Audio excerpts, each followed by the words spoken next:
What's up, guys? So we're back with an update on the airboat build. It's been quite some time, but we have some parts we've been accumulating. This is the dry box. The driver's seat will mount up here. The amp is just for fitment.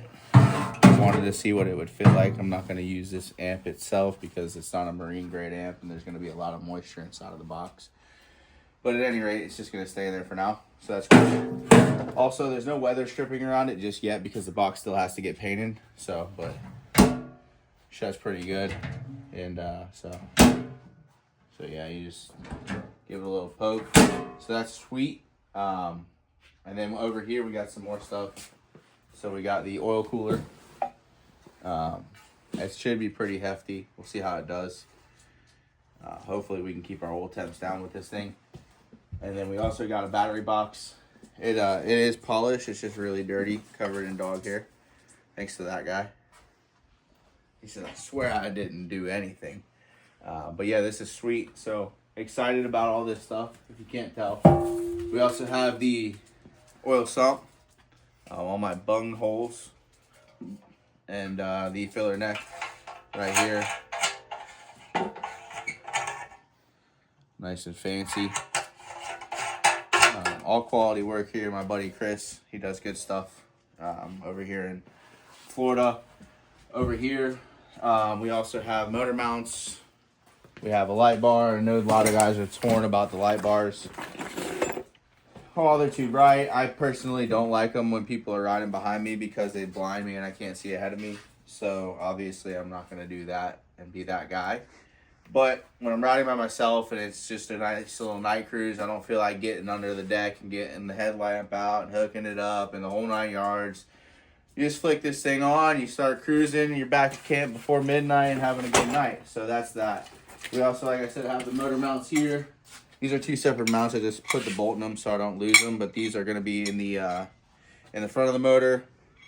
And then in the back of the engine, it's a single rear mount, so a tripod. It will have this guy right here. And so that's pretty sweet. We also have the porthole here, the access, whatever you call it, the access hole. I'm going to put that in there so I can get down to the motor mounts for the stand, for the motor stand. We also have the housing for the Fuel Tech 450. I'm going to go with electronic ignition on this one by Abner. Really excited to see how that turns out.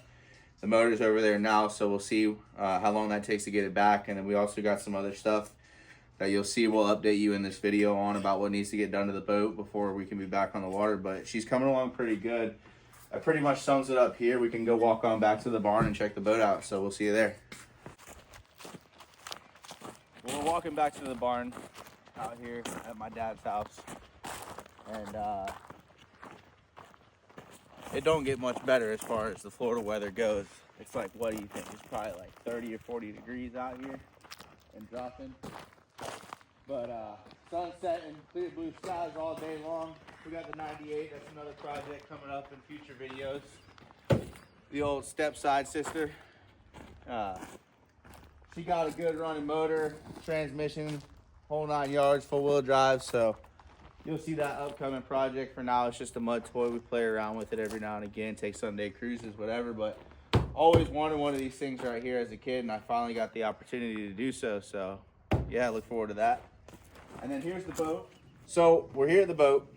Rigging is all done. Like I said, you can see here the 3-point tripod mount. A lot of guys, again, don't like those. This is my first one, so we're going to try it out.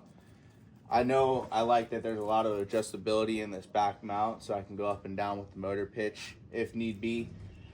This boat has always had a hop in it. My dad had it before me. I bought it off of him a few years ago and now completely redoing it. So we'll see what we can do and maybe get rid of that damn thing right there. But if it's got to stay, it's got to stay. The boat was built so long ago, it's just a wonder it's still around. But yeah, the access hole that you saw just earlier goes here in the center because the blind nuts that are on the back of this motor stand are broken off. And so I have to get in there to remedy that. And unfortunately, with the way that I've grown in my later years in life, I just can't fit in the deck any longer. So it is what it is. Once that's done though, the boat goes for paint. I can wire up the cage and the motor stand and seat stand all while the boat is getting painted. Also, while that's happening, the trailer will then get sandblasted, repainted, rebunged, or not rebunged, rebunked. I was thinking about bungholes ever since I had the damn oil cooler. Anyways, yeah, and then we're pretty close. Otherwise, other than that, the boat has to get the motor finished, mounted, tested, and broken in. We're doing a full top end. Abner is doing a full top end at Elite Airboats. He's got the motor. He's doing pistons, connecting rods, bearings, connecting rod bearings, the whole top end, the valve train, new cylinders, well, refurbished cylinders. So at any rate, should be real good and ready to run. But yeah, I'm excited. I can't wait to get this girl back on the water. We'll see you guys in the next update video.